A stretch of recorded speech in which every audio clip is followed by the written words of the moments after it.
কেন শাপলা প্রতীক বরাদ্দ করা হবে না সে ব্যাপারে তারা কোনো স্পষ্ট ব্যাখ্যা আরোপ করতে পারছেন না। তারা এটাকে জাতীয় প্রতীকের কথা বলেছিলেন, কিন্তু আইনগতভাবে আমরা ব্যাখ্যা তাদেরকে জানিয়েছি যে এটা জাতীয় প্রতীকের অংশ, কিন্তু এটা জাতীয় প্রতীক নয়। বিদেশের মাটিতে বসে আমার দল এনসিপি নিবন্ধনের প্রাথমিক সমস্ত শর্তগুলো পূরণ করেছে, এই খবর পাওয়া, এনসিপি নিবন্ধনের জন্য উপযুক্ত হয়েছে, এই খবরটা বিদেশের মাটিতে বসে পাওয়া আমার জন্য অবশ্যই আনন্দের।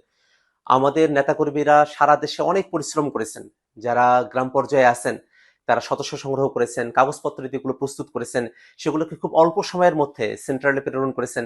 সেন্ট্রালের অনেকে এর সঙ্গে খুবই ওতপ্রোতভাবে যুক্ত ছিলেন, অনেকগুলো আইনগত দিক রয়েছে সেগুলোকে তাদের মেকআপ করতে হয়েছে এবং কমিশনের সঙ্গে সার্বক্ষণিক যোগাযোগ করতে হয়েছে। সব মিলিয়ে এনসিপি নিবন্ধিত হয়েছে, সেটা হওয়ারই কথা ছিল বাংলাদেশে জনগণের আকাঙ্ক্ষাকে ধারণ করে, 24-এর অভ্যুত্থানকে ধারণ করে, বাংলাদেশের মানুষকে সাথে নিয়ে যে রাজনীতির বার্তা বাংলাদেশে আমরা ছড়িয়ে দিতে চেয়েছি তার একটা আনুষ্ঠানিক রূপ এই নিবন্ধনের মধ্য দিয়ে আমরা পেয়েছি। সেটা বাংলাদেশের রাজনীতিতে একটা নতুন দিগন্ত জায়গা ওপেন করবে বলেই আমাদের কাছে মনে হয়। এবং একই সাথে এনসিপি দল হিসেবে নিবন্ধিত হওয়ায় বাংলাদেশের সাধারণ মানুষেরা যারা আমাদের উপরে আস্থা রেখেছেন, যারা আমাদের নেতাকর্মীরা এই কার্যক্রমের সঙ্গে নিজেদেরকে যুক্ত রেখেছেন, তাদের সকলকেই বিদেশের মাটি থেকেও প্রাণ ঢালা শুভেচ্ছা এবং অভিনন্দন। কিন্তু একটা বিষয়ে এখনো অতৃপ্তির জায়গা রয়ে গেছে।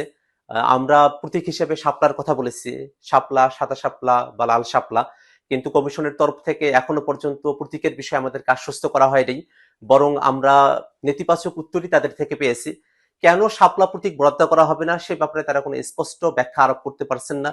তারা এটাকে জাতীয় প্রতীকের কথা বলেছিলেন, কিন্তু আইনগতভাবে আমরা ব্যাখ্যা তাদেরকে জানিয়েছি যে এটা জাতীয় প্রতীকের অংশ, কিন্তু এটা জাতীয় প্রতীক নয়।